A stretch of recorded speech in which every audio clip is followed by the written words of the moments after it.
Greetings to everyone. This is your host Ash Khan, and you are watching Consumer Pakistan News Channel. In today's bulletin, patients who survive COVID-19 infections are dying from black fungus. Several cases and deaths from mucormycosis among COVID-19 patients have been reported across Pakistan.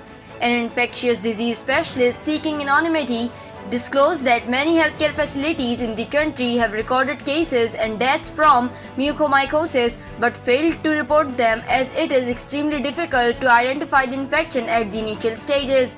Also known as black fungus, mucormycosis is a rare but fatal fungal infection caused by a group of molds called mucormycetes. The infection affects COVID-19 patients with underlying health issues such as diabetes and prolonged ICU stay. Black fungus leads to blackening or discoloration over the nose, blurred or double vision, chest pain, breathing difficulties, and coughing blood. Aside from Pakistan, India, UK, US, France, Austria, Brazil, and Mexico have reported cases and deaths from black fungus. Careem users charged thousands extra for rides. In a rare instance earlier, Careem customers were charged several thousand in extra for a single ride when a technical malfunctioning occurred in the system. Major reason behind the additional charge is said to be system error that mistakenly charged Pakistani customers in dirham, dollars, and other foreign currencies. If a customer, for instance, was supposed to be charged Rs 1500 for a ride, the Careem system changed it to 1500 dirhams, which is around Rs 62,000.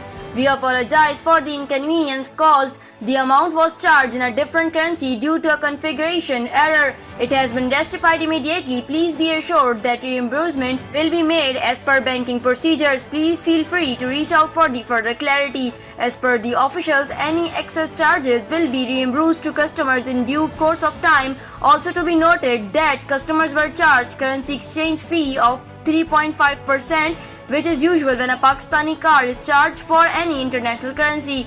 It must be mentioned here that any credit card refunds could take weeks in Pakistan. Pakistan down to 61% of COVID-19 peak as cases continue to fall.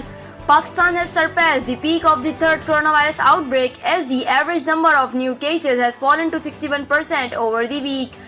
According to the Reuters, the country's new infection fell by over 2,200 daily over the last 3 weeks, a whopping 39% slump from what they were in the third week of April. The average number of new infections each day over the past 3 weeks is 3,298. That's 61% of the highest daily average reported on June 17th. Similar readings were provided by Dr. Fahim Yunus, the chief of infectious disease at the US-based University of Maryland. He quoted Reuters data to say that the new infections in Pakistan have fallen to 11 to 100,000 over the past few weeks. That's good. Stay at it until case counts are 5 over 100,000 and speed up vaccinations, Dr. Yunus advised. Chinese company to provide 100 new energy buses. Zhongtong, one of the earliest listed bus manufacturers in China, has secured an order to provide 100 units 18-meter new energy buses for Green Line and Orange Line bus rapid transport in Karachi. As the first batch of new energy-powered city buses in the city, they will serve on the green color and orange color BRT routes after their arrival, providing greener, more intelligent and more comfortable transportation services for local residents. Tweeting in Urdu from his official account recently, Federal Minister for Planning and Development Asad Umar informed about the completion of a prototype bus for Karachi's Green Line Metro bus project. It is currently being tested by the Chinese authorities for any mechanical and safety issues. Once the phase of the inspection is completed, a total of 80 buses will be shipped to Karachi and added to Green Line's fleet. The mass transit project is expected to become operational this year. GCU Press begins publishing research journals. The Government College University Press has started publishing academic journals and other university publications. During its first year, the GCU Press has published scholarly journals in the disciplines of English, History, Persian, Punjabi, and Psychology.